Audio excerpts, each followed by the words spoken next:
Vieron que había combustible derramándose por los agujeros de las balas, pero no había habido explosión. Y milagrosamente pudieron regresar a su base a salvo. Varias horas después de aterrizar, uno de los mecánicos se presentó en las barracas de la tripulación. Había encontrado 5 balas dentro del tanque de combustible arrugadas, 5 proyectiles arrugados, pero sin explotar. Y se los entregó al piloto. Y el piloto abrió las cápsulas y, para sorpresa de la tripulación, vio que no tenían pólvora. Y dentro de una de ellas, obviamente las 5 estaban vacías de pólvora, pero dentro de una de ellas había un trozo de papel pequeñito, y cuando desplegó el papel encontró una nota que decía: somos prisioneros de guerra polacos, forzados a hacer balas en una fábrica. Y cuando los guardias no nos miran, no las rellenamos con pólvora, las dejamos vacías. No es mucho, pero es lo mejor que podemos hacer en esta guerra. Y la nota estaba firmada por 4 prisioneros de guerra polacos. 5 pequeñas balas de entre millones y millones de proyectiles fabricados durante la guerra marcaron una diferencia para los miembros de la tripulación de un avión británico. Cuando yo pensaba y recordaba esta historia, que es absolutamente verídica, yo digo, ese es el poder de lo bueno, que siempre se encuentra en lo pequeño. Y cuando uno va a las Escrituras, desde el principio, Dios ha elegido lo grande, lo pequeño sobre lo grande. Dios ha escogido lo más chiquitito por sobre aquello que parece inmenso, grandioso.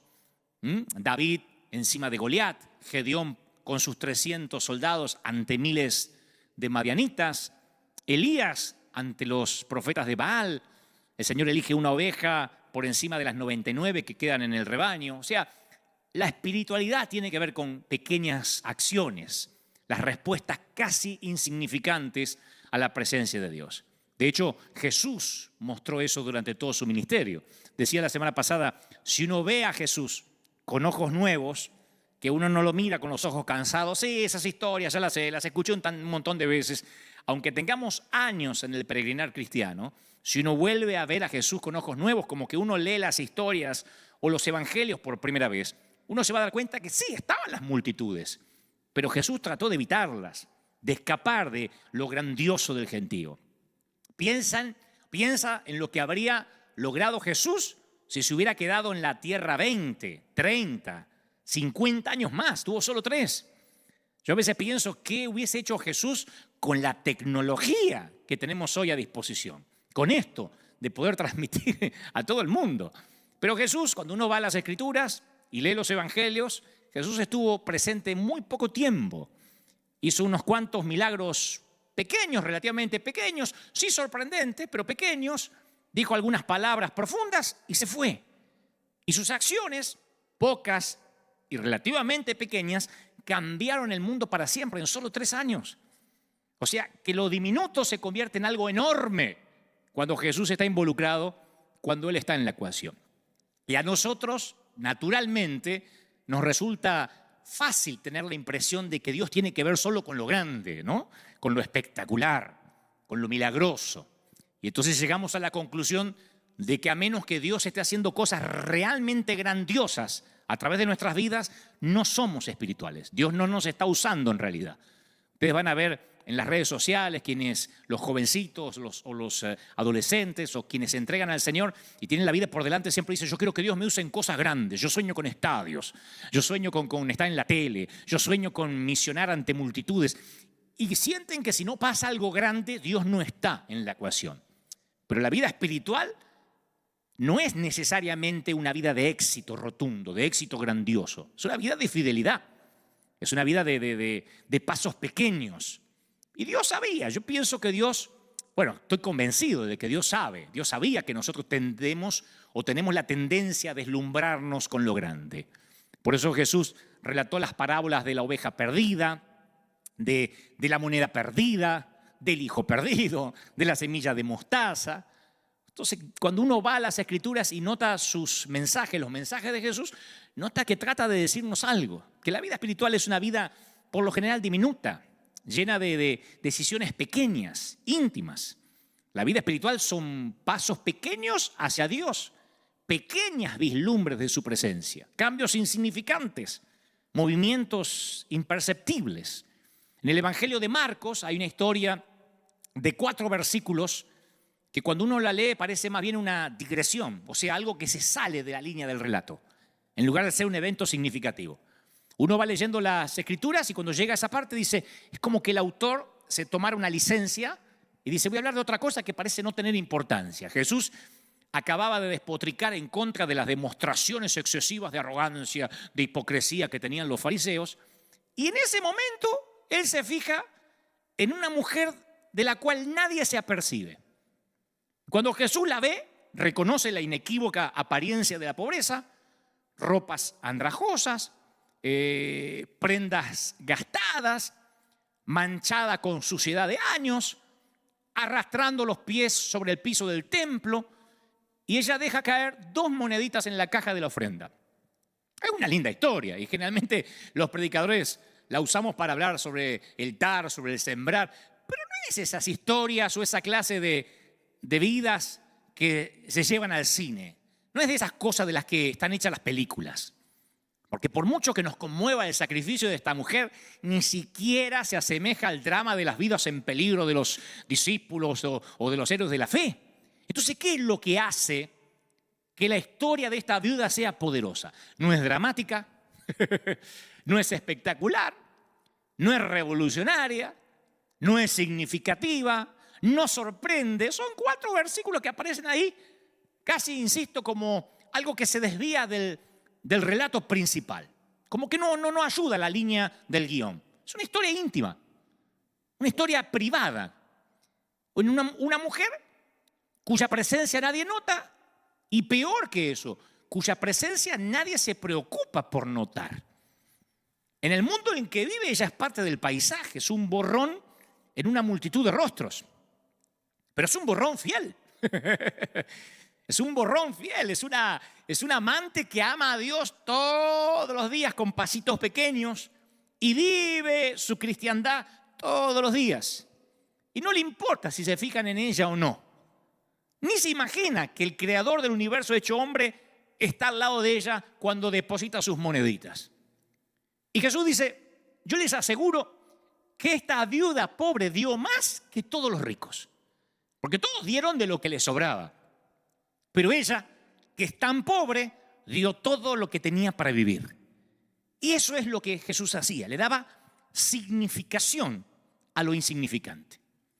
Jesús mostró la eterna diferencia que podemos hacer nosotros, la gente rota, la gente desprolija, la gente como nosotros sin terminar, la gente que estamos en construcción. Él mostró lo que gente como nosotros puede significar para el reino. Yo crecí en un ambiente pentecostal, saturado de milagros. O sea que el culto tenía que ser de milagros.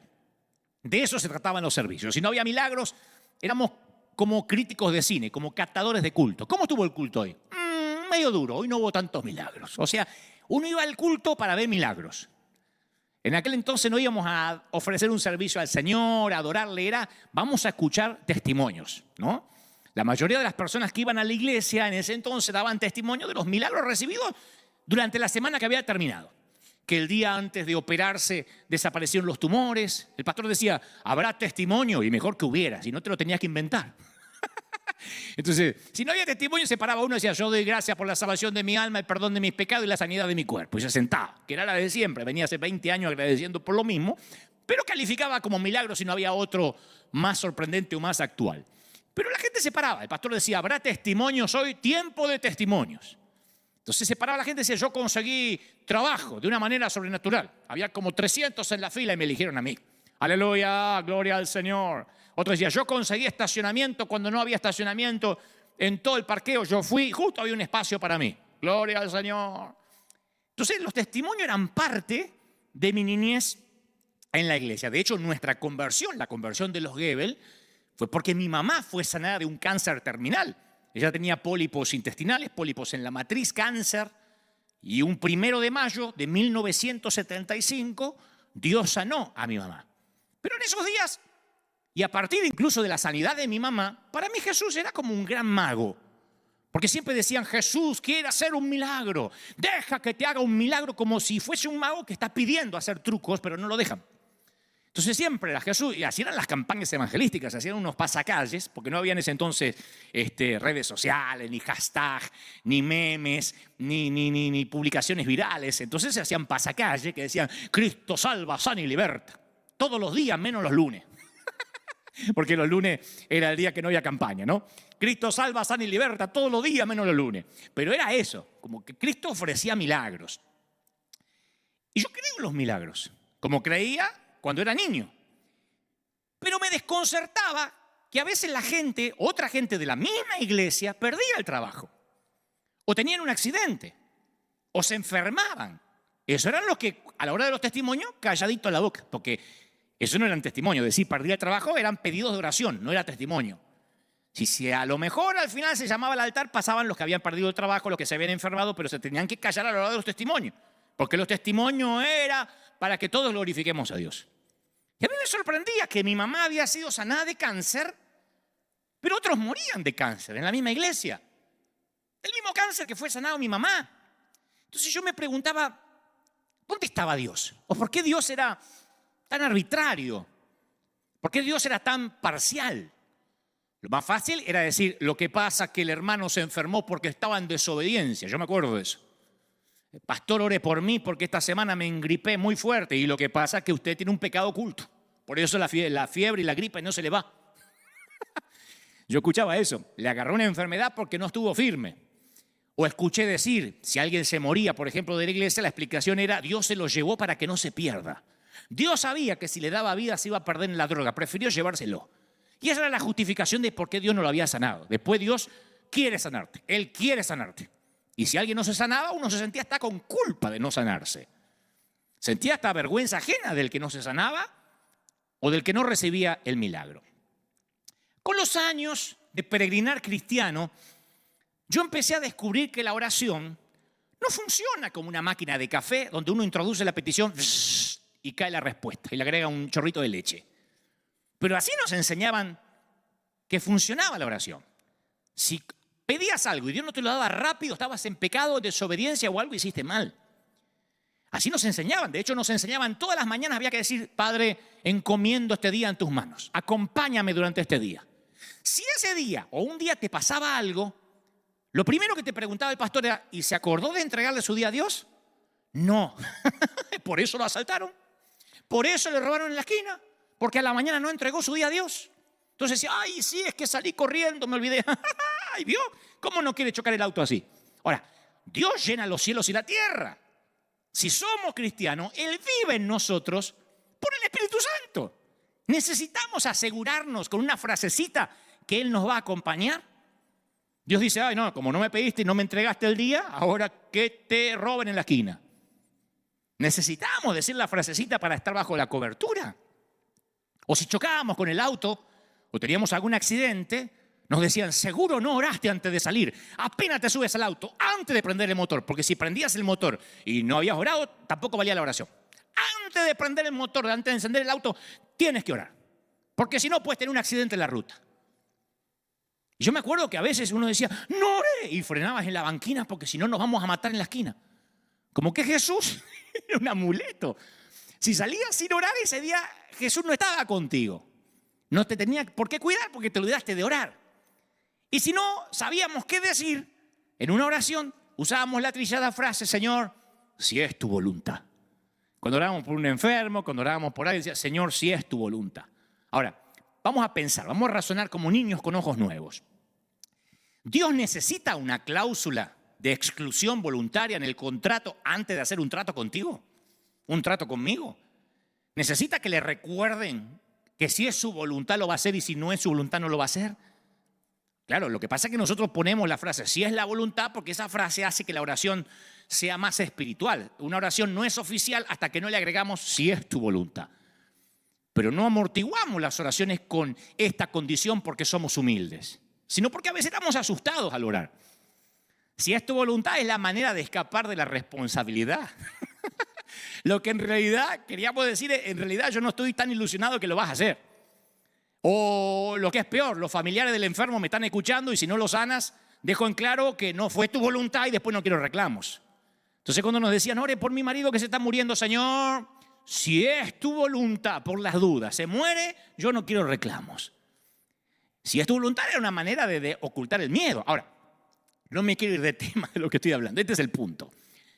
Lo que a mí me llamó la atención al leer la Biblia, insisto, con ojos nuevos, mirarla, porque yo también tengo años de peregrinar cristiano, pero mirarla otra vez con la revelación del Espíritu, no con espiritualidad prestada, sino con la revelación del Espíritu Santo, es que Jesús pedía a quienes habían visto un milagro que no se lo contaran a nadie más.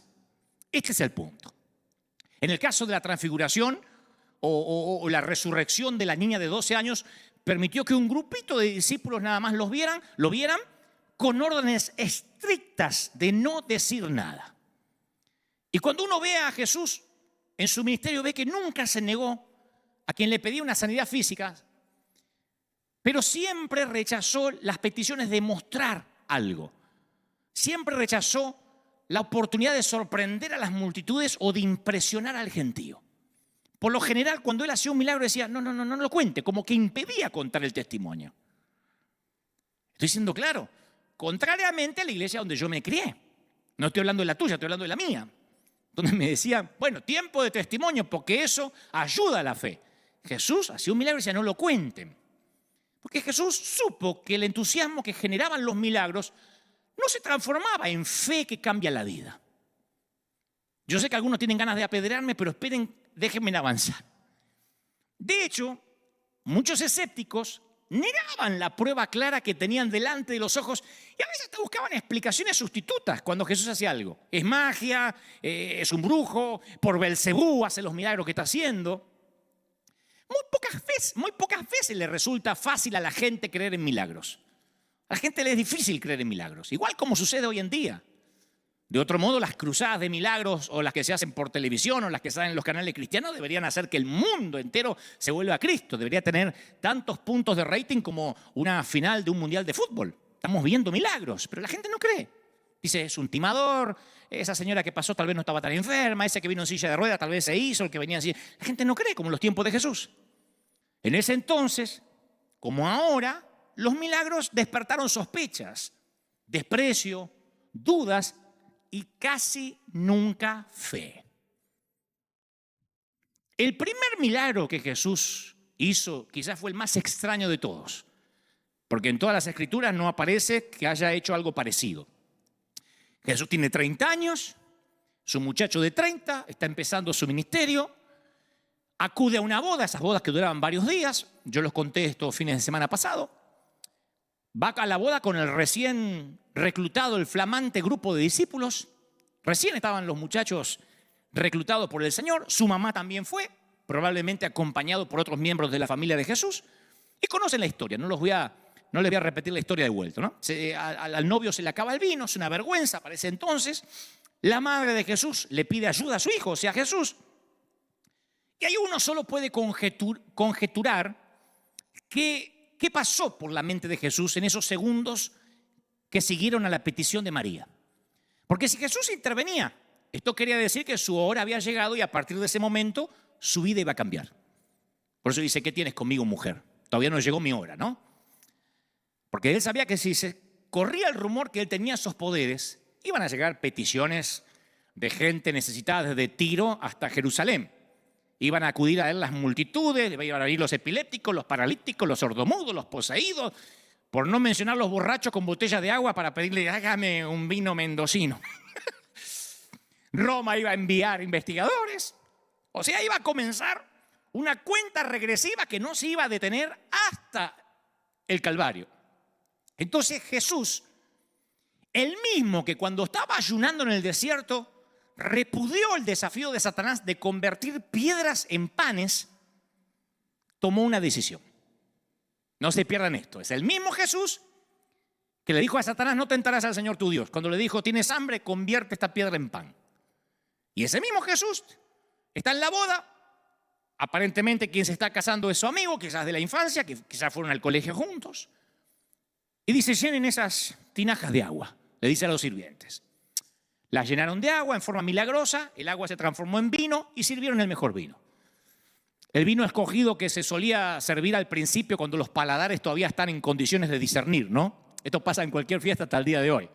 Después de 3, 4, 5 días de fiesta le puedes dar querosén, le puedes dar nafta y dice que rico, pero ese vino que los paladares disciernen apenas llegan a la boda, ese lo sirvió al final. Entonces los milagros de Jesús no suelen contradecir a las leyes naturales, sino más bien, como dijo alguien, y nunca me lo olvidé, reproducen la actividad normal de la creación a una velocidad diferente y a una escala menor.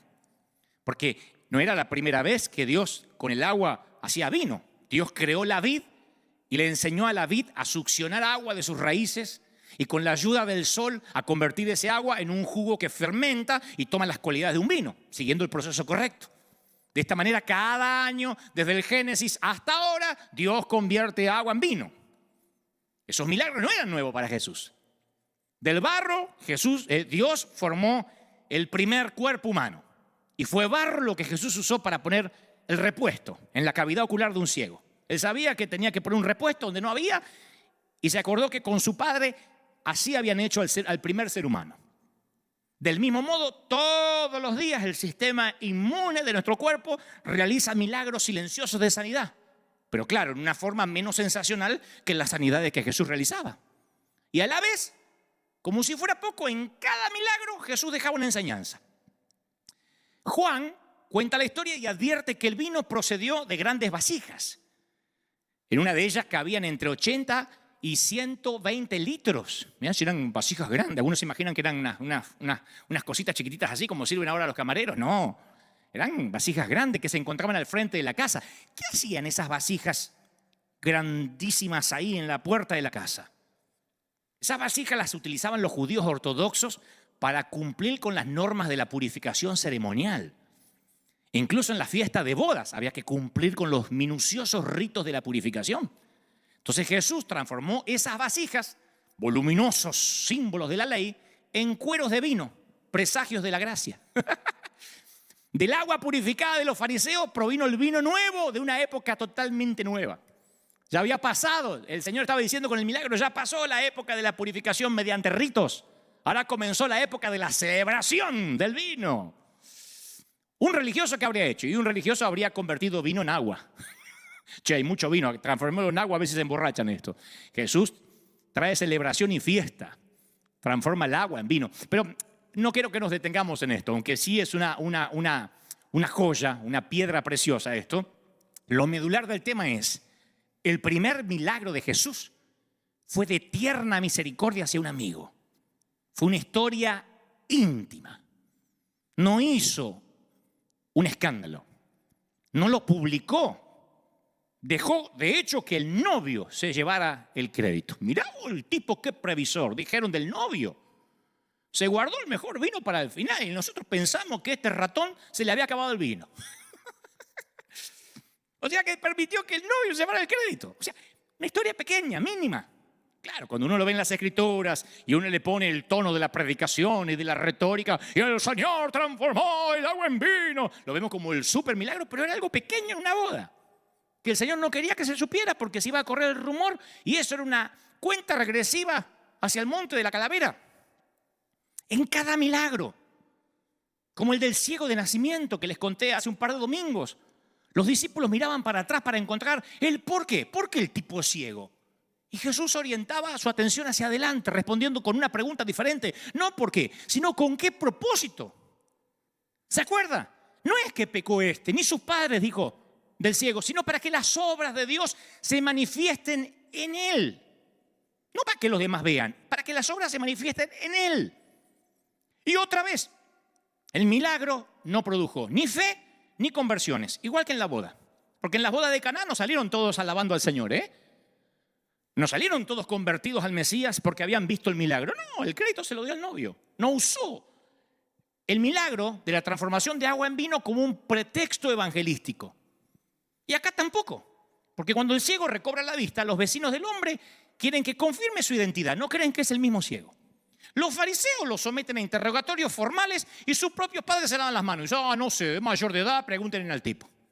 Y el hombre que había sido ciego no tiene tiempo para reflexiones teóricas. Dice, si es pecador el que me sanó, no lo sé. Una cosa sé, que habiendo yo sido ciego, ahora veo. Punto. Aparte, en Jerusalén, un milagro en sábado significaba una amenaza terrible para la doctrina oficial. Y aunque los fariseos no podían dejar de ver el milagro, lo estaban viendo. Tenían un mendigo ciego que ahora tiene ojos y los está mirando a los ojos y los desafía públicamente. Ustedes dirán, ¿y cómo no cayeron de rodillas ante semejante y tamaño milagro? Si en nuestra iglesia gritamos ¡aleluya! Cuando el hermano Ruperto encontró un estacionamiento, ¿por qué acá todos los fariseos no se convierten al ver un ciego que conocían como parte del paisaje?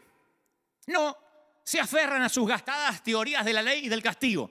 Le dicen, tú naciste en pecado y nos quieres enseñar a nosotros. Las orejeras teológicas no se caen fácilmente ni viendo milagros. Y Jesús lo sabía.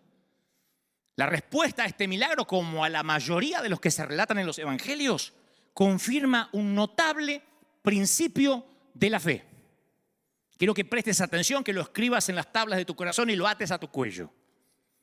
Aunque la fe puede producir milagros, los milagros no producen necesariamente la fe. Le voy a decir otra vez. Aunque la fe puede producir milagros, los milagros no producen necesariamente la fe. Pon a todos los evangelistas famosos en fila, los que Dios hace milagro a través de ellos, el mundo no se volverá a Cristo. Mete a los evangelistas en un hospital en este tiempo a sanar a los que están infectados de coronavirus, el mundo no se conmoverá. Hablemos de los leprosos. Porque ustedes dicen, bueno, pusiste el ejemplo de las bodas y el ciego. Hablemos de los leprosos, por ejemplo. El paciente de lepra no sufre dolor físico. Porque después que los bacilos de la lepra matan las células nerviosas, los pacientes dañan sus propios cuerpos sin darse cuenta. Un paciente con lepra, por ejemplo, puede caminar todo el día sobre tornillos afilados, llenarse de astillas, rascarse el globo ocular y reventarse el ojo sin darse cuenta. La lepra es muerte a centímetros. Y cada una de estas acciones destroza tejidos y puede conducir a la pérdida de una extremidad, a la pérdida de la visión. Por eso parecían zombies en Medio Oriente, zombies literalmente caminando, porque a ninguno de los leprosos le duele perder un miembro. Las ratas por las noches suelen comerle sus dedos y no se dan cuenta. Están durmiendo y cuando se levantan le faltan dedos, las ratas se lo comieron. Casi todo el dolor que experimenta un leproso no viene del cuerpo, viene de afuera. El dolor del rechazo de la comunidad que los rodea. Yo conocí a un joven que ya hace varios años, que se enfermó de SIDA, de HIV, y él no quería que su familia se enterara. De hecho, me lo dijo, no quiero que mi familia sepa por qué estoy internado. Él quería morir sin avergonzar a su familia, porque él aparentemente se había contagiado del HIV teniendo relaciones homosexuales. Y cuando sus padres se enteraron, finalmente, yo también los vi, se negaban a ver la razón por la cual su hijo estaba en el hospital. Y su propia madre, y me consta, que había traído ese cuerpo al mundo, no quería tocarlo. Y se aseguró que no apareciera en ningún récord del hospital, o sea, en ningún archivo del hospital, que tenía SIDA. A todos les dijo que murió de cáncer. La madre decidió no verlo en sus días finales. Y este muchacho murió sin recibir de su madre el toque que le hubiera ayudado a sanar su alma. Porque ella no tenía esperanza de que se iba a sanar. Él quería abrazar a su mamá y de alguna manera pedirle perdón. Sus padres eran cristianos. Él quería pedirle perdón por irse así. Pero su madre se negó a verlo. Dijo, a mí me hace mal. Y no me quiero enterar, no quiero saber ni lo que tiene. No quería escuchar al médico. Me contaba alguien cercano a la familia que cuando el médico iba a dar el parte decía, no, doctor, él lo que tiene es cáncer. Y el médico decía, no tiene cáncer. Sí, él tiene cáncer, es otro tipo de cáncer. No querían verlo. El HIV, el virus del corona, cualquiera de esas cosas, sin intentar comparar patologías, es la lepra de nuestro tiempo. Vean los enfermos de COVID-19 cómo mueren solos, envueltos en bolsas de nylon, de algún modo leprosos, sin que nadie pueda despedirlos, sin que nadie pueda abrazarlos. Simplemente tras una asepsia o tras unos nylon o unos protectores, un médico, un tipo que nunca vieron en la vida o un enfermero es quien los despide en el último viaje a la eternidad. Ni siquiera sus nietos, ni siquiera sus hijos. Esa es la lepra actual. Así que yo me puedo imaginar la indignación de la multitud cuando uno de esos parias pasa entre ellos para echarse a los pies de Jesús. Es como que ahora estamos aquí, todos con la mascarilla, con la distancia social, y alguien viene estornudando diciendo: ¡tengo corona! ¡Tengo corona! ¡Vengo a que me ore! La gente se enfadaría. Yo no vine acá a contagiarme, vine a adorar a Dios, gritaríamos. O gritarían unos cuantos. Y este leproso grita: Señor, si quieres, puedes limpiarme. No dijo si puedes, no desconocía el poder de Dios, no dudaba de su poder. Dijo: es probable que no quieras y lo entenderé. Si no quieres, lo voy a entender. Nadie me quiere tocar, nadie me quiere orar, nadie me quiere sanar. Mateo, Marcos y Lucas incluyen la misma contundente frase: Jesús extendió la mano y lo tocó. Otra historia íntima. Y ese simple contacto con Jesús acabó con su estado de desequilibrio emocional, desequilibrio almático. La respuesta de Jesús estableció una pauta para la iglesia. No sanó al leproso para que la gente dijera: ¡aleluya! ¿Cuántos creen? ¿Cuántos leprosos hay aquí? Hagan la fila. No fue para eso. Fue para marcar un precedente para la iglesia. Tenemos medicamentos para personas con enfermedades como la lepra. Y quizás pronto descubran una vacuna contra el corona. Pero esos medicamentos no tratan el problema principal, la enfermedad de no ser deseado. Las consecuencias sociales siempre son más severas que las físicas. Antes guardaban cuarentena en una colonia para leprosos, pero el antiguo Oriente no fue la única cultura que aislaba a sus heridos. Nosotros ya no construimos colonias, pero levantamos paredes. Me estaba acordando esta semana cuando en mi congregación se excluía a alguien de la iglesia. Se esperaba el día de la Santa Cena, que era el día que había más congregación. Y entonces decía: hermano fulano, hermano Federico, ¿dónde está? Usted va a ser excluido de la congregación porque ha mirado el televisor. Porque mi papá, teníamos en casa un televisor blanco y negro, esos que tenían lámparas adentro, y esos televisores calentaban. Entonces papá decía, en nuestra iglesia era pecado mirar televisión. Y papá decía que no la miraba, la teníamos ahí para la venta, la íbamos a vender. Pero mirábamos tele, porque papá decía: yo vamos a mirar tele, quería ver una serie, él era fanático de Bonanza, así que ponía Bonanza, y un día tocan el timbre en casa y era el pastor, y así que apagó rápido la tele. Pero quedaba el puntito, ¿te acordás que quedaba el puntito? Así que estábamos así: espera que no se va el puntito, porque te quedaba un puntito así en el medio, que a veces te daba 1 hora y media hasta que se vaya el puntito. Así que lo distrajeron al pastor por afuera, mostrándole la gallina, los perros, hasta que se fuera el puntito. Mamá le hace así a mi papá, que el puntito se había ido, y entró. Y entonces tuvimos tan mala suerte que el pastor dice: ¿cómo va? Y se apoya sobre el televisor y estaba tibio. Y entonces supo, porque esas lámparas calentaban. Entonces supo que había mirado tele. No le dijo nada, porque en ese entonces la disciplina se hacía pública. Y se usaba la prédica para darle con un palo. No se lo llamaba y se lo reprendía en privado. O sea, se lo excluía y se lo exhortaba de manera vergonzante, de manera pública. Y con nombre y apellido: hermano Federico, el Señor me mostró que estuvo mirando televisión. Porque no decía: estaba caliente la tele, el Señor se lo había mostrado, para darle un tono más místico. Así que está excluido de la congregación. Así excluyeron a mi papá. Mi papá estuvo casi 15 años excluido de la comunión. No le negaron el saludo porque había mirado Bonanza. Lo excluimos, lo proscribimos de nuestra población. Al hermano fulano se le niega la comunión. Y eso era literal, se le negaba el saludo. O lo sentaban. Hay gente que hasta el día de hoy sientan al líder cuya célula no crece. A mi propia madre, a mi propia mamá le negaron la comunión porque una vez se había teñido el cabello y le había quedado medio rojizo. Y entonces ella vio que nadie la saludó porque se corrió el rumor en iglesias chiquititas, esos pueblos chiquitos, infiernos grandes. Y entonces nadie la saludó y mi mamá estaba medio triste. Y fue a consultar con el pastor qué pasó. Y el pastor dice: con esa cabeza como una zanahoria, no pretenderá que la saludemos. Entonces seguimos levantando paredes. Ustedes dicen: wow, eso es radical, pero esto sigue ocurriendo todavía. Esto no es de los años 70, ¿eh?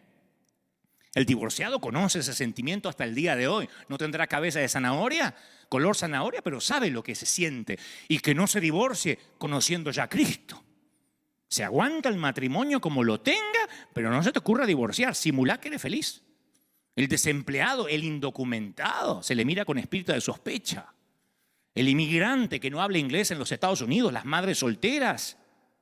Esos son los intocables del mundo occidental. Ni hablar si tiene dudas de su orientación sexual. Ni hablar si entra alguien homosexual y rapidito no se hace heterosexual y se casa el otro domingo con el sexo opuesto, porque al homosexual le dan 3 días para cambiar. 3 días. Si el domingo pasó al altar, para el miércoles se me hace machito. Y si no, viven en el exilio involuntario. No estoy haciendo apología de ningún pecado. Lo que digo es que levantamos paredes. Y esos leprosos viven sus vidas calladas, solitarias, infectados por sus temores de rechazo y sus recuerdos de la última vez que intentaron acercarse. Y están tan rotos que prefieren que no se los toque por miedo a que se los lastime otra vez. ¿Y qué hacemos los cristianos? Somos expertos en mantener distancias. La distancia social no la inventó la pandemia, ya la inventamos nosotros hace años los cristianos, distancia social. Viene alguien vestido medio raro, una chica con minifalda, y no van las hermanas a saludarla rápido. Así como tenemos vecindarios para hispanos, vecindarios para negros, vecindarios para chinos, asilo para los viejos, escuela para los retardados, centros para los adictos, prisiones para los criminales, así tenemos también iglesia para los santos. Y la sensación de no ser deseado es la pobreza más terrible, más extrema. Pero no te confundas, no hay que ser hacedor de milagros para satisfacer esa necesidad. Y otra vez, el milagro de quitarle la lepra no produjo fe en nadie. No hubo una gran conversión. De hecho, cuando sanó a 10 leprosos, solo uno regresó. Ni siquiera se convirtieron 9 de los que habían sido sanados. No hubo conversión masiva, ni siquiera en los que fueron sanados. Jesús dijo, no son 10 los que fueron limpiados, porque uno de ellos volvió agradecido. ¿Y los otros 9 dónde están? Y Jesús lo pregunta de manera retórica, ¿no? De manera irónica. Ya sabía que no iban a venir. Jesús lo sabía todo. Y sabía por qué no habían venido. Ya está, se fueron a vivir la vida loca. ¿Qué van a venir a agradecer? Lo que querían era ser sanos, no seguir a Jesús. Y Jesús dice, no hubo quien volviese y diera gloria a Dios, sino a este extranjero. Y ahí le dice, levántate, tu fe te ha salvado. Recién ahí recibe la salvación. Antes solo era sanidad. Solo uno fue salvado. 9 se perdieron. Así que ahí es cuando nos damos cuenta qué era lo que le importaba a Jesús de la gente. Si no hubiese hecho campaña de milagros. Recién ahí le dice, tu fe te ha salvado. Y los otros 9 se perdieron. Se fueron al infierno sanos. Y a donde más noto que Jesús no le daba importancia a la sanidad. Ahora, hago un paréntesis. Cuando yo digo no darle importancia a la sanidad, no significa que no ores por sanidad, que no creamos. Insisto, mi mamá fue sana. Y hemos visto decenas de milagros en la congregación. Estoy hablando de prioridades. Cuando yo veo la prioridad de Jesús, que le daba prioridad a la salvación, más que cualquier otra cosa, es con el relato del paralítico que rompe el techo. ¿Se acuerdan? El hombre que había pasado toda la vida en posición horizontal iba a lograr un momento de fama vertical. Y los predicadores nos esforzamos en mencionar, bueno, que los techos de paja en ese entonces, la teja de Palestina, era más fácil de desmontar. Nos olvidamos que un hueco en el techo no es el camino normal para entrar a una casa. Además, por muy liviano que fuera el techo, muy precario, al hacer un hueco iban a interrumpir lo que sucedía abajo.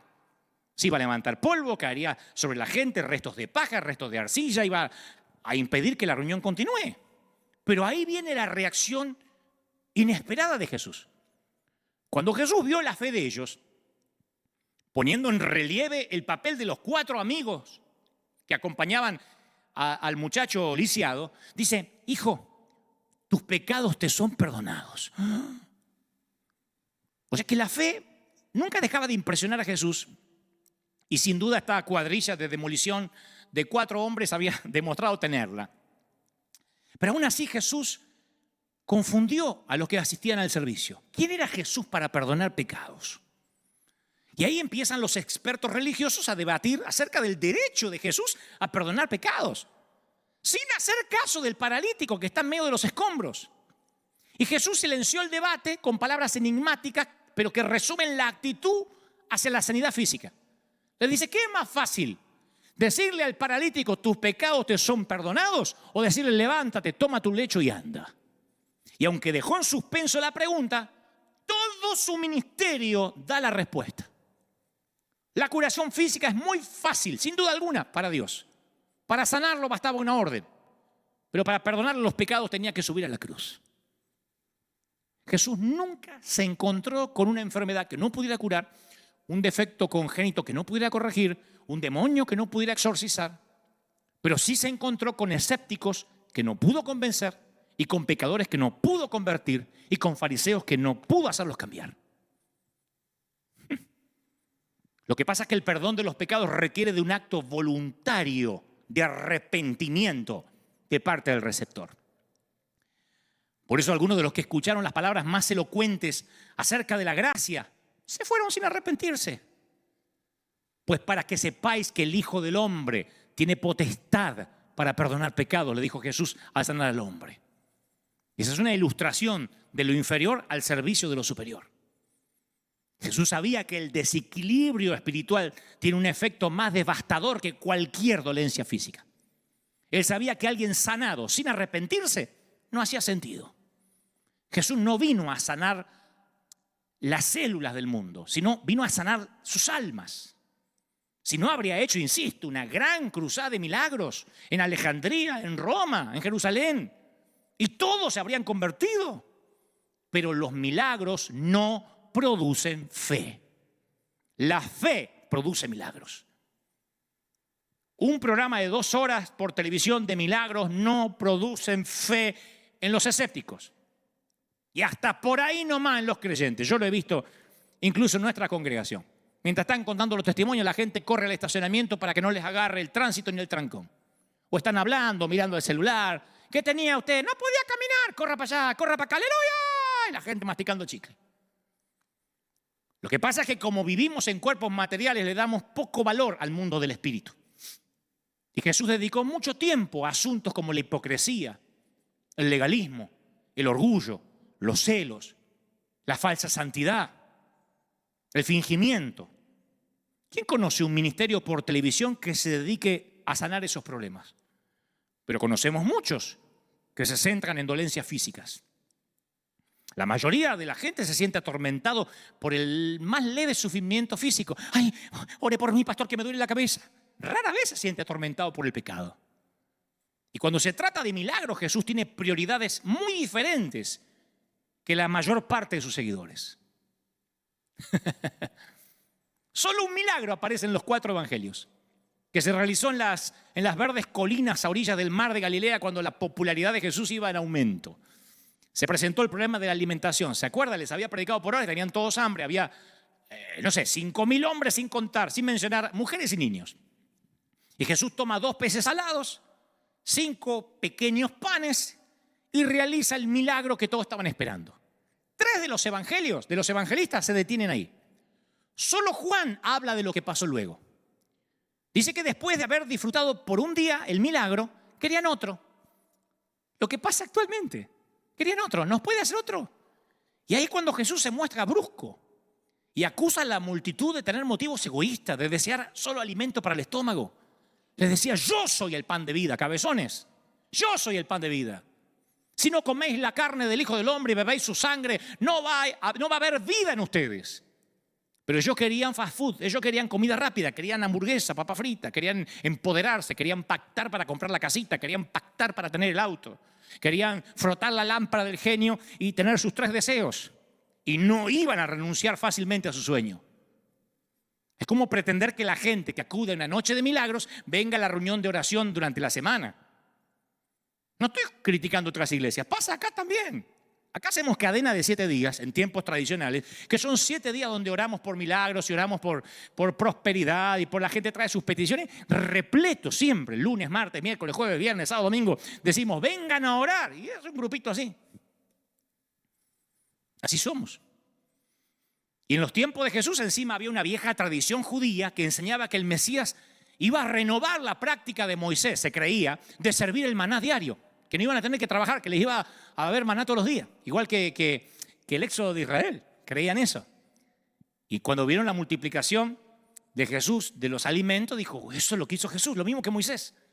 Entonces, con el milagro del día anterior, todavía haciéndoles la digestión, pidieron otra señal milagrosa. Se habían vuelto adictos con una sola comida, querían otro congreso de empoderamiento. Pero esa no era la clase de Mesías que esperaban. Ellos querían un Mesías que le hiciera muchos milagritos. Así pasó en la sinagoga. Señor, hemos escuchado que en las bodas de Caná transformaste el agua en vino. ¿Nos puedes hacer un milagro aquí? Y él dijo, no. Están ciegos, pobres y desnudos, se van a morir en pecado. Nunca les dio pan y circo porque se lo pedían. Entonces la multitud inquieta empieza a dispersarse. Lo mismo que comieron. Yo sé que estás pensando, yo veo a Jesús tomar unos pececitos, unos panes, y comen un promedio de 8.000, 10.000 personas, no me muevo más al lado de él. No, vieron el milagro, como no les hizo otro, empezaron a dispersarse y empezaron a quejarse. Y hasta los discípulos empezaron a decir, dura esta palabra, Señor, ¿quién la puede oír? Vamos a ver si vamos cambiando un poco el mensaje, porque así no vamos a reclutar mucha gente. Y muchos lo abandonaron, hasta una separación de discípulos, que solo Juan menciona. Y Jesús dijo, ¿queréis iros también vosotros? Le dijo a los 12. ¿Ustedes también, chicas, se quieren ir? Porque esto no es para cualquiera, ¿eh? Claro, los milagros atraían multitudes, aclamaciones, pero no fomentaban el arrepentimiento y la fe duradera. Por eso el Señor dijo, no cuenten esto, no quiero milagreros siguiéndome. No cuenten esto. Jesús trae un mensaje de obediencia, de sacrificio, no un espectáculo para buscadores de emociones. ¿Por qué pensamos que eso cambió hoy? ¿Qué nos hace pensar que este Jesús hoy es otro Jesús? Que ahora sí Él quiere sanarte. Que ahora sí, señora vecina, en la esquina de su casa está parado Jesús, salvando, sanando, librando, en la esquina de su casa, baratito, baratito. Estoy creativo hoy. El Mesías no iba a salvar al mundo con intervenciones de pan y circo, iba a salvarlo con su propia muerte. Y Jesús dijo, la generación mala y adúltera es la que demanda señal. Digo, al que le quepa el poncho, ¿a dónde están los pastores ahora? ¿Por qué no sanan el coronavirus? La generación mala y adúltera son los que exigen señales. Eso dijo Jesús cuando alguien le pidió que desplegara sus poderes. Él dijo, yo no soy un superhéroe de Marvel. Querido evangelista, colega, recuerda estas palabras cuando quieras usar los milagros como anzuelo. Si usas los milagros como anzuelo, tendrás un público de generación adúltera y malvada. Harás uno y querrán otro. Dios hará otro y querrán otro y nadie se convertirá realmente. Y sigo mirando los milagros de Jesús con ojos nuevos. Y llego a la última gran señal que constituye un eje narrativo para todo lo que antecede y todo lo que sigue.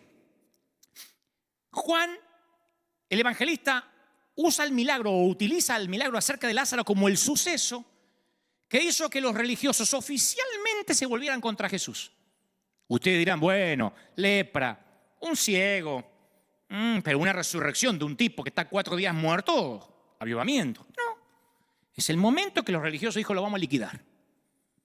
Ni la resurrección pública de un muerto de 4 días produjo ni conversiones ni arrepentimientos.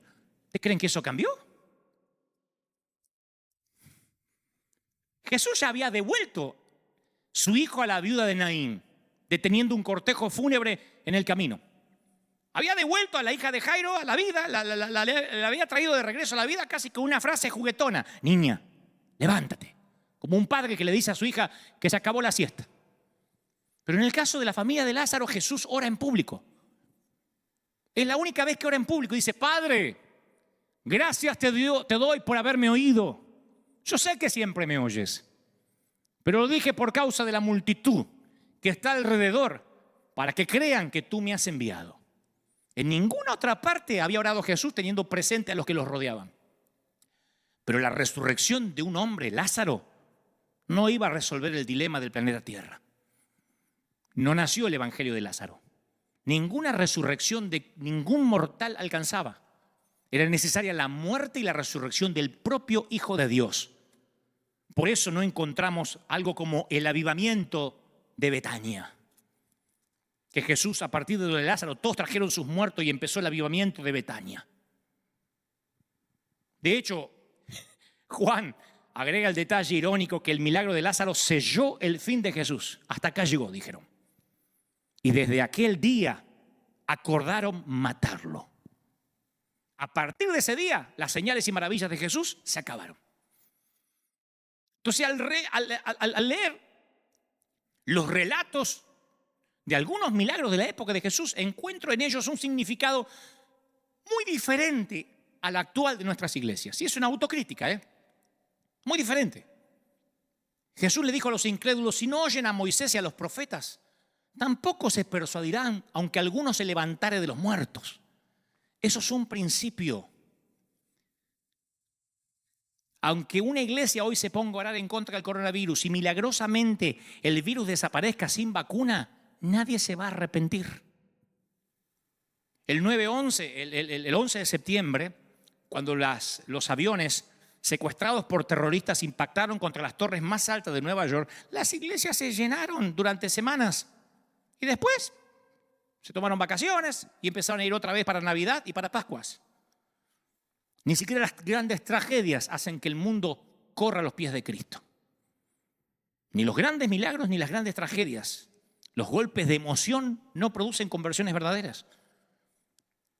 Está resucitado Lázaro y los sacerdotes y los principales tratan de encubrir el milagro, tratando de matar de nuevo a Lázaro. Dice que planificaban también matar a Lázaro. Tenemos que matarlo al tipo este. Sí, pero resucitó y bueno, matémoslo. Yo pienso que si lo mataba y lo volvía a resucitar, lo volvían a matar, lo volvía a resucitar.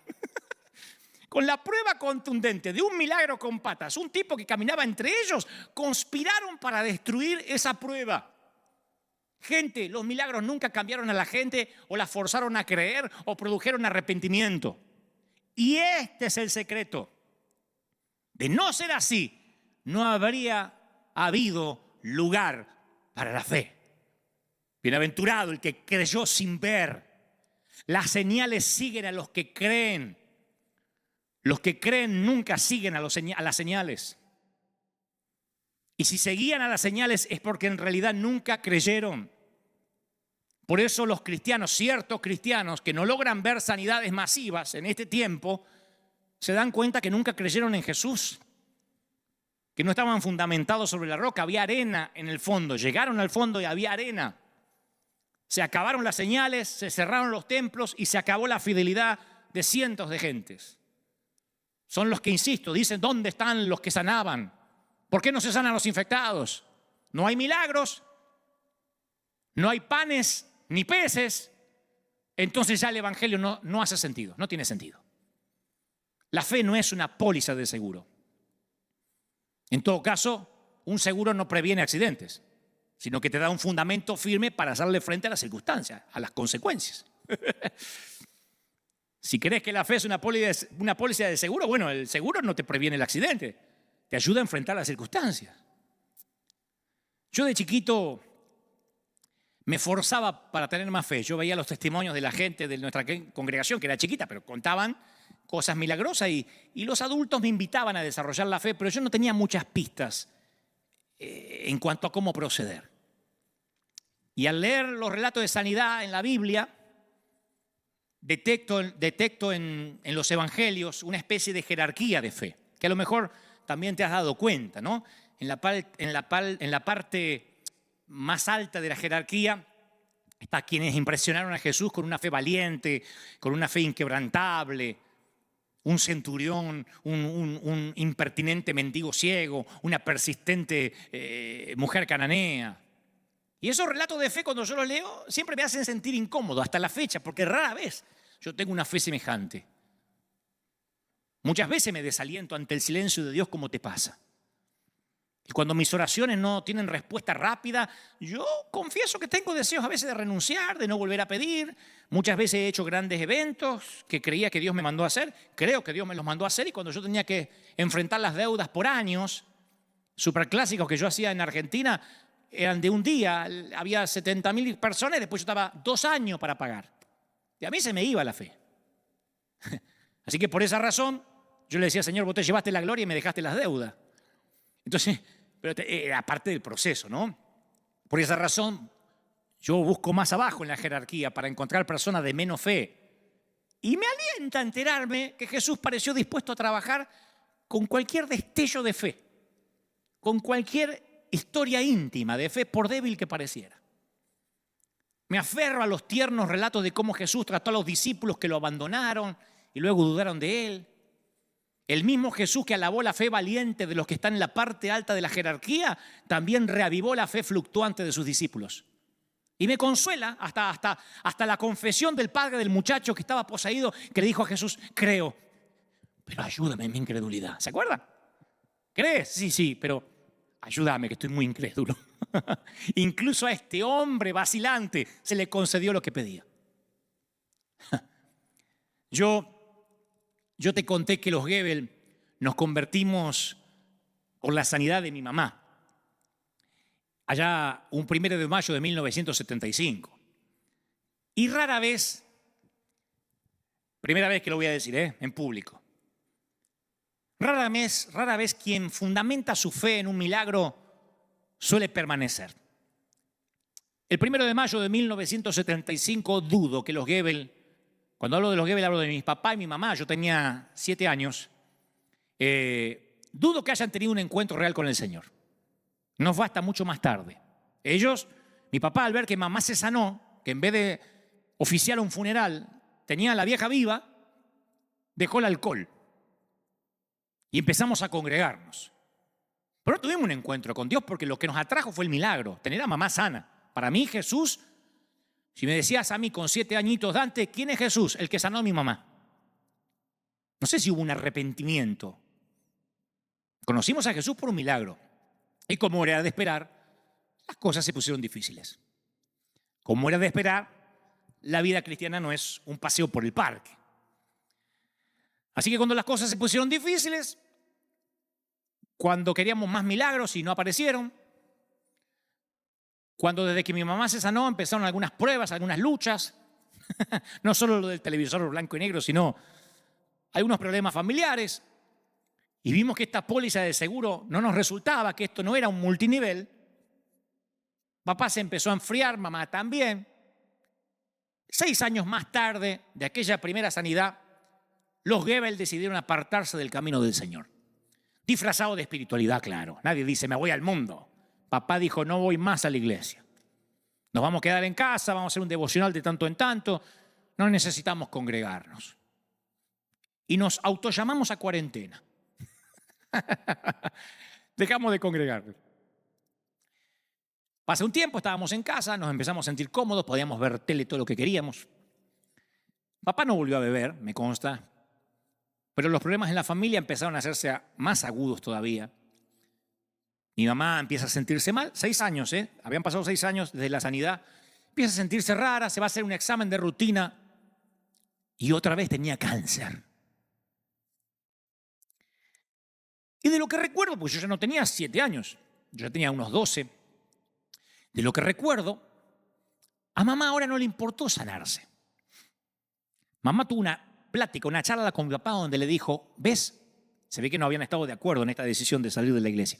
¿Ves, viejo? Vamos a volver a cualquier iglesia. Mi papá decía, sí, pero hay que ver una sana doctrina, me importa un cuerno en la doctrina. Yo quiero arrepentirme, yo quiero que nos arrepintamos, si no me sano no importa. Si me tengo que morir, me voy a morir. Pero yo quiero que estemos en una iglesia. Sí, pero ¿a dónde vamos a ir? Yo no conozco ninguna, a una que esté por acá cerquita, porque antes de eso, la primera iglesia donde mamá se sanó quedaba lejísimo. Para los de Buenos Aires, para que tengan una idea geográfica, nosotros vivíamos en Billinghurst y la iglesia estaba en Del Viso, así en barrio Pinazo, Del Viso, yendo para Pilar. O sea que todos los días hacíamos 1 hora y pico por la ruta 8, no había autopista del Sol, no había nada para ir a congregarnos. Tal vez fue eso lo que de alguna manera incidió, entre otros factores, para que mi papá se cansara. Pero ahora mamá dijo, busquemos una iglesia acá cercana. Ya no le importaba sanarse, quería tener un encuentro con el Señor. Y la iglesia más cerca que nos quedaba era la iglesia que daba unas cuadras, una iglesia de un pastor italiano. No era pentecostal, asamblea cristiana, una iglesia muy amada. Fuimos muy felices ahí el tiempo que estuvimos. Y el pastor amadísimo, pastor que actualmente está en la presencia del Señor. Fuimos toda la familia, mi papá, como hicimos en Argentina, la cabeza agacha, la frente marchita. Y todos, ahí ese no fue el ánimo de criticar. Ahí no importaba si había orquesta, porque nos habíamos ido de la otra iglesia porque no compartíamos con esto, no compartíamos lo otro, no nos gustaba. Acá no preguntamos nada. Mamá estaba enferma de cáncer, nos vimos alejados de Dios y lo que hicimos fue arrepentirnos. Mi mamá lloró todo aquel servicio, un culto cortito era. Mi papá también lloraba en la iglesia del italiano, que no se le entendía nada, porque los italianos tienen esa particularidad. Años en Argentina y todavía hablan atravesado. Entonces mi mamá, cuando termina el servicio, le dice a mi papá, estaba mi hermano, yo, dice, vamos a pedir al pastor que nos ore. Pero este no era un pastor como el que había orado por mamá hace años. El primero era brasileño. Viste que a los brasileños les encanta. Vamos ahora a reprender a Satanás. Mas Jesús le va a sanar esta noche. No era de la Iglesia Universal. Era de la Asamblea de Deus de Brasil. Pero este pastor no, nada que ver. Cantaron una canción, un himno de gloria. Ni siquiera himnario de Sión, que era lo que nos gustaba a nosotros. Himnario de gloria. Y terminó. Y dijimos, se acerca, mi mamá dice, mire, yo fui sanada ya por Dios hace muchos años. Y quiero que usted ore por mí. Entonces el pastor Tano dice, guarda, sorella. Lo come pastore parlerò a Dio. Mi intenzione è di pregare a Dio. Mi intenzione è di pregare a Dio. E se Dio vuole, resta in salute, capace sana. Ma se no è in volontà di Dio, forse muori, capisci? Potrebbe essere morto y va a ir a paradiso. Estaba diciendo, yo voy ahora. Pues no prometo nada. Si se muere, se va para el paraíso. Nosotros estábamos mirando así, estábamos deprimidos antes que empiece. No prometo niente. Dios es soberano. O sea que Dios era soberano. Sorella, hermana, la cosa principale è che è stata salvata. C'è stata salvata? È stata salvata? Sì, io sono salvata. Io estoy salva, è la principale, e va a paradiso. E se è morto, e se è morta, va a paradiso. E la cosa principale è salvata. No dijo, vamos a orar, ahora empodérate, haz un pacto. Le dijo, yo voy a orar. Y con esa oración improbable, mínima, Dios volvió a sanarla ahí mismo. Y nos congregamos mucho tiempo con ese amado pastor. No le faltaba fe. Lo suyo, orar por milagros. Y fue brutalmente honesto. Pero la fe de los Goebbels ya nunca más estaría fundada en un milagro. Aunque parezca raro, no salimos felices confesando, porque ahí no, mi mamá ese día en el altar no se pudo hacer un análisis, ni sintió nada. Pero salimos diciendo, realmente repitiendo las palabras del pastor en castellano. Si Dios quiere, mamá, te vas a sanar. Y si no, te vas a ir con Él. Pero ahora tenemos nuestro corazón en Él, no en lo que Él puede hacer. Claro, porque yo de chico veía los milagros como magia. Ahora de grande los veo como señales. Cuando Juan el Bautista languidecía en la cárcel, Jesús le envió informes de sanidades y resurrecciones para demostrar que sí, Él era el Mesías. Pero poco tiempo después, Juan murió en manos de un verdugo. O sea que el mensaje de Jesús a Juan no lo hizo nada para aliviar su condición física, ni lo sacó de la cárcel. Independientemente de esto, el mensaje sí expresó la naturaleza del reino que Jesús había venido a iniciar. ¿Me explico? El reino que Jesús había venido a iniciar era un reino de liberación, en el que los ciegos verían, los tullidos andarían, los sordos oirían, los leprosos quedarían limpios y los pobres serían liberados. Pero para algunos poquitos la liberación se produjo cuando Jesús andaba recorriendo los caminos de Galilea y Judea. Para otros, Juan el Bautista, los discípulos de Jesús entre ellos, no lograron para nada su liberación aquí en la tierra. Los milagros que realizó hicieron vislumbrar lo que debía ser el mundo. Algunos ven los milagros de Jesús como una interrupción de las leyes del universo físico. Pero como señales, sin embargo, desempeñan precisamente la función opuesta. La muerte, el deterioro, la entropía, la destrucción son las verdaderas interrupciones de las leyes de Dios.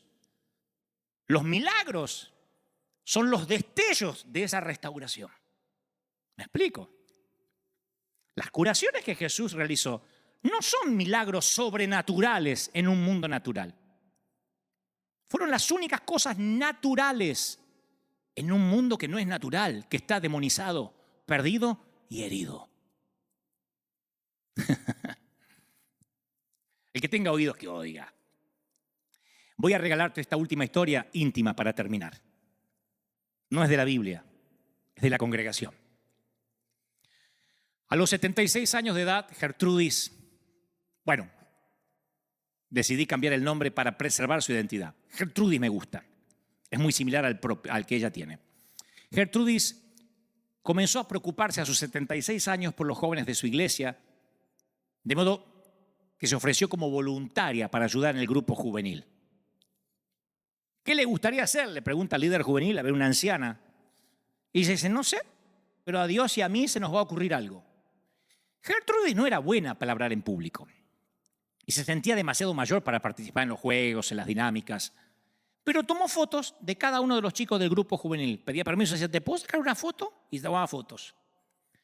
Luego las imprimió, las fotos las colocó sobre unas tarjetas y escribió una información biográfica en la parte de atrás de cada tarjeta. Marina, de novia con Juan. Su papá es inconverso, su mamá trabaja limpiando casas. 3, 4, 5 cosas, una Wikipedia mínima de cada uno. Se memorizó la cara y la información de cada tarjeta y después se paraba en la puerta de la iglesia. Y a medida que entraban los jóvenes le daba la bienvenida a cada uno por su nombre. ¡Kevin! ¿Cómo estás? ¡Hey! Kevin sorprendido. ¿Cómo anda el Barça? ¿Y Messi? Me parece que va a dejar el club, ¿o es un rumor? Y Kevin sorprendido porque él está acostumbrado a que no le pregunten, a que nadie le importe de su vida. John, ¿cómo estás? Me enteré que tienes un nuevo trabajo, ¿eh? ¡Ah, qué bueno! Y aprendiste a hacer café. Y John se sorprende porque nadie le preguntó de qué trabaja, qué hace. Y eso empezó a sanar la estima de un montón. Y ya no venían por la predicación o por las dinámicas, sino por las 3, 4 palabras que Gertrude te decía en la puerta. Y al final de la reunión se paraba otra vez a la puerta y veía quién se le había escapado a la entrada para decirle, ¡hey! No te olvides, Godofredo, te espero la semana que viene. ¿Cuándo van a tener un hijo? Ya va mucho tiempo, tendrían que hacer uno, ¿eh? Y les prometía orar por cada uno. 10 años hizo eso. O casi 10. Y ya a sus 86, Gertrudis sufrió 3 ataques cardíacos. Y la posibilidad de su muerte causó dolor en todos los chicos del grupo juvenil. Querían ayudarla, decirle lo mucho que significaba para ellos, pero no sabían cómo hacerlo. Entonces una tarde, el líder juvenil tiene una idea. Dice, Gertrudis, nos gustaría hacerte tu funeral. Y ella dice, ya sé, yo quiero que me hagan el funeral, pero todavía no estoy muerta, querido. No, pero queremos hacerte tu funeral en vida, para que puedas oír cuánto significa para el grupo juvenil de nuestra iglesia. No nos sirve de nada que te hayas ido con el Señor y haya una foto tuya. Queremos que escuches. Y a Gertrude le encantó la idea. Y el grupo juvenil planificó su funeral en vida. Y como se podrán imaginar, una gran cantidad de chicas, de muchachos llenaron la iglesia. Algunos de ellos ya se habían graduado, se habían casado, tenían hijos propios. En esos 10 años, Gertrude se había ganado el corazón de todos. Y esa noche, los jóvenes que la conocieron durante sus 10 años de servicio compartieron historias de Gertrude y pasaban y contaban historias de ella, y ella sentada ahí escuchando todo.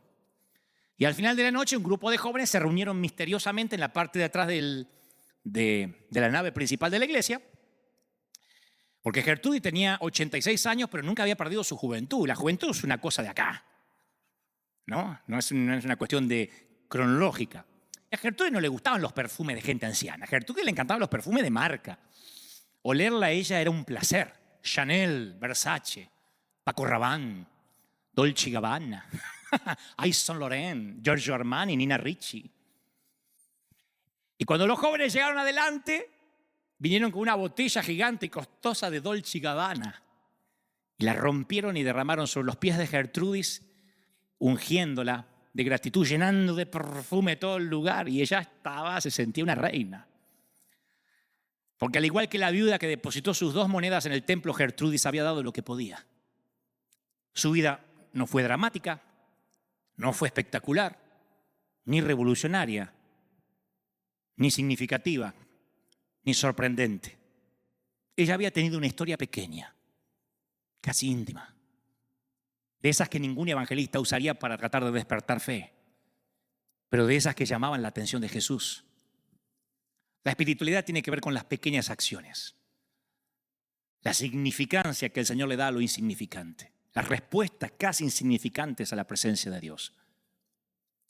Y al igual que la viuda con su pequeñísima ofrenda, la ofrenda de Gertrudis continuará viviendo mucho después de su partida. ¿Y sabes qué me alienta? Que tú y yo tenemos una historia íntima que mueve a Jesús. Me alienta mucho que Jesús no ande buscando hacer cosas demasiado grandiosas, sino que esté buscando vidas pequeñas, historias minúsculas. Yo pasé al altar un montón de veces, sé arrepentirme en toda mi vida de juventud, de adolescencia, y sigo haciéndolo. Ninguno de esos pasadas al altar fueron ¡wow! El arrepentimiento. Recuerdo esa fecha como un parteaguas. No, yo pasaba un domingo pidiendo perdón y el miércoles ya la había fregado. Pero el otro domingo pasaba otra vez. Y ese segundo pasito, combinado con el primero, ayudaba al tercero. Y la tercera vez que pasaba ya estaba unos pasitos más adelante. Mi vida errática fue de pasos pequeños, movimientos ligeros de músculos espirituales. Y así, a los golpes, a los tropezones, como toda gente rota, fui construyendo mi peregrinar cristiano con el Señor. No pude ver cosas demasiado grandiosas cuando era chiquito. Tardaría muchos años en pararme ante un gentío, ante una multitud, en hablar con presidentes, qué sé yo. Tardaría muchos años en ver esa vida que ahora la gente ve y dice, qué lindo, le va bien. La gente siempre ve tu tierra prometida y nunca contempla tu desierto. Pero fueron las historias pequeñas, las niñas, las chiquitas, las íntimas, las que construyeron mi relación con Jesús. Fueron las cosas chiquititas que los evangelistas, insisto, no usan. Y sé que del otro lado hay mucha gente ahora diciendo, yo también soy de esos pequeños con historias íntimas, pequeñas. No son grandiosas, no son dignas del capítulo de ningún libro. Pero esa es tu vida. Es una vida común. No tienes un Oscar sobre la chimenea, ni un Grammy, ni un Emmy. Un helicóptero no te evita el tránsito. No tienes un chofer. No te preparan el desayuno por la mañana. Tu vida es un día común enlazado con otro día común. Y eso termina siendo el collar de una buena vida. Y en tus días comunes muchas veces te has preguntado si Dios estaba allí. Les hablo a los pastores, a los ministros, a los pastores, no solo los rurales, los que están en algún sitio en el campo, misioneros, a los que están en países difíciles, a los que están en ciudades cuyas congregaciones les ha costado horrores que crezcan. Yo tengo pastores amigos que me dicen, ¿sabes? Cuando logro ganar 5 para Cristo se me van 4. Y no es porque sean un fracaso, estén haciendo algo mal, sino que a algunos les ha tocado batallar contra principados, contra potestades en zonas muy duras. Y el Señor no está midiendo, su vara de medir no son las multitudes, ni el gentío, ni los seguidores de las redes. Él le dijo a Samuel, no te confundas, yo no suelo ver lo que el hombre mira. Yo no pongo la cinta de medir en derredor de los éxitos, la cuenta bancaria, el templo. Yo pongo la cinta de medir en los corazones. Ese siempre fue el error de todos, poner la cinta en el lugar equivocado. Por sus frutos los conoceréis, dice la Biblia. Claro, y uno piensa que frutos es los éxitos, el currículum, lo que logró. ¿Viste los frutos de ese hombre? Mira la gente que lo sigue. Pero nos olvidamos, porque a veces leemos con ojos viejos, que el fruto del Espíritu es paz, benignidad, fe, templanza, amor, mansedumbre. En ningún momento se menciona cruzadas, milagros, currículum, reputación. Esos son logros. Pero no habla del carácter. El fruto son las historias nimias. El fruto son las monedas, clink, clink, clink, clink, clink, clink, cayendo en la alcancía o en el plato de las ofrendas y el Señor diciendo, esa viuda dio más que todos los ricos. El fruto es Gertrudis. recordando los nombres de cada uno que entraban y salían a la congregación, haciendo lo que ese líder de jóvenes nunca habría logrado en años: aprenderse los nombres, tocar a los leprosos, tocar a los que morían por un abrazo. Los jóvenes empezaron a venir solo para ver a Gertrudis, me consta. Y hay un montón de esos héroes que no se dan cuenta que lo son, porque los héroes rara vez se dan cuenta que están haciendo la historia. Rara vez un prócer o un héroe se da cuenta que lo es. Rara vez te das cuenta que estás escribiendo la historia hasta que ya te tienes que ir. Pero yo estoy aquí para decirte de parte del corazón de Dios que tú eres parte de esos héroes de la fe. Tú puedes entrar en la lista, en la galería de Hebreos. Tú eres parte de esos héroes que se pelean palmo a palmo con la vida todos los días. Nada más que no es algo grandioso, es pequeño, como todo lo que hizo Jesús. Y Jesús te dice: shh, no cuentes. Solo pasemos un tiempo en intimidad. Hablemos. Quiero orar por ti. Quiero orar por los que ahora van a recibir a ese Señor en su corazón. El Jesús sencillo, el del Evangelio simple. Que lo único que tienes que hacer es arrepentirte. Y después, como mi mamá, con el pastor Tano. Después vamos a orar. Yo voy a orar por las enfermedades. Siento de orar porque yo no prediqué en contra de los milagros. Yo hoy hablé de prioridades. ¿Está? Hoy hablé de prioridades para el Señor. Al Señor le importa tu alma. Al Señor no le sirve que todo el mundo se sane del virus y luego se pierdan. El Señor necesita que haya arrepentimiento, porque Él vino para sanar tu alma, para perdonarte los pecados. Lo demás es el tip, la propina, el bonus. Si viene, viene, y si no viene, no viene. Aquí en la iglesia hay gente que ha sido sanada de enfermedades terminales y otros que están confinados en una silla de ruedas y son tan fieles como los primeros. Nuestro Dios es un Dios que va por lo que realmente importa. ¿Qué es más fácil? Decirte: levántate, toma tu lecho y anda, o tus pecados te son perdonados. Vayamos por lo más difícil, que el Señor con su sangre lo hizo fácil, y lo único que tienes que hacer es: Padre, gracias por hablarme hoy. Jesús, entra en mi corazón. Te recibo, repite conmigo, vamos, como mi suficiente Salvador. Anota mi nombre en el libro de la vida. Gracias por hablarme así. Amén y amén. ¿Cómo te ama el Señor, che? ¿Alguien necesita oír esto? ¿Cómo te ama el Señor, princesa? ¿Cómo te ama el Señor, príncipe de Dios?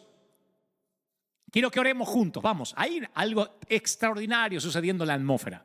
Vamos a orar. Vamos a orar por las enfermedades. Vamos a orar por los que tienen problemas financieros. Porque Dios sana, Dios liberta. Pero ahora que has entendido y que tu fe está puesto en el hacedor de milagros y no en los milagros. Ahora que tu fe está puesta en Cristo, en su rostro y no en su mano. Ahora que no eres de los que el milagro anterior todavía te está haciendo la digestión y estás buscando otro. Ahora vamos a decirle como le dijo el leproso a Jesús: Señor, si quieres puedes sanarme. Si no, entiendo, te voy a amar igual. Nada cambiará el amor que tengo por ti, Señor. Pero cómo me gustaría sanarme. Cómo me gustaría que hagas un milagro en papá. Cómo me gustaría que hagas un milagro financiero. Y yo, en lugar de hablar como evangelista y pastor pentecostal que lo soy, y decirte: Dios lo va a hacer, vamos a confesar, voy a robarme, en el buen sentido, las palabras de un ministro que ahora está con el Señor. Vamos a orar. Si Dios quiere, va a sanar. Si no, vaya al paraíso. Si resultó con mamá, va a resultar contigo. Vamos a orar. Y si Dios quiere, lo va a hacer. Y si no, ¿cuál es el problema? Tu alma está salvada. Y así, con esa felicidad de niño, de vino nuevo, de gracia, vamos a orar.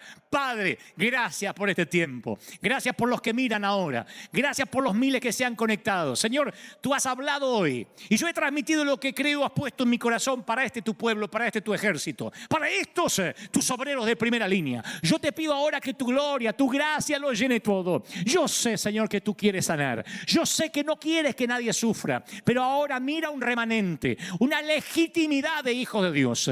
Una separación de trigo y cizaña que está ocurriendo ahora en los 5 continentes. En las esquinas del mundo está la gente diciendo: Señor, tú eres la roca, tú eres quien nos bendice, tú eres quien llena nuestro hogar. Sean sanos o no, te aman, Señor. Mira, corren hacia ti. Hay gente ahora, pónganse de pie, vamos, en los hogares, en las casas. Me encantaría que se pongan de pie. Los que son de la iglesia, se los pido como pastor, vamos, de pie. Batallón del ejército de Dios, escuadrón de emergencia en combate contra las fuerzas invasoras, escuadrón de búsqueda de las almas, vamos de pie. River, vamos de pie, vamos a clamar. Yo voy a pedir para que esos milagros no se detengan, pero no sean ellos los que fundamenten la fe, para que tengas un encuentro real con Cristo, para que los cielos se te abran como a Saulo camino a Damasco y te transformes en ese Pablo que Dios quiere que seas. Yo estoy orando ahora por toda América. Estoy orando por Asia, por África, por Oceanía, por Europa. Oro por la República, mi querida Argentina. Oro por los argentinos, para que desde el presidente hasta el último ciudadano ahora entienda que es tiempo de volver a Dios. Es tiempo de que el mundo pide la manifestación de los hijos de Dios. Yo lo creo, lo declaro, lo confieso. Yo sé que algo ha ocurrido. Yo sé que algo está cambiando tu corazón. Y declaro bendición en todas las áreas, en el cuerpo, en el alma y en el espíritu. Amén y amén. Que Dios te bendiga, que haga resplandecer su rostro sobre ti, que te acompañe.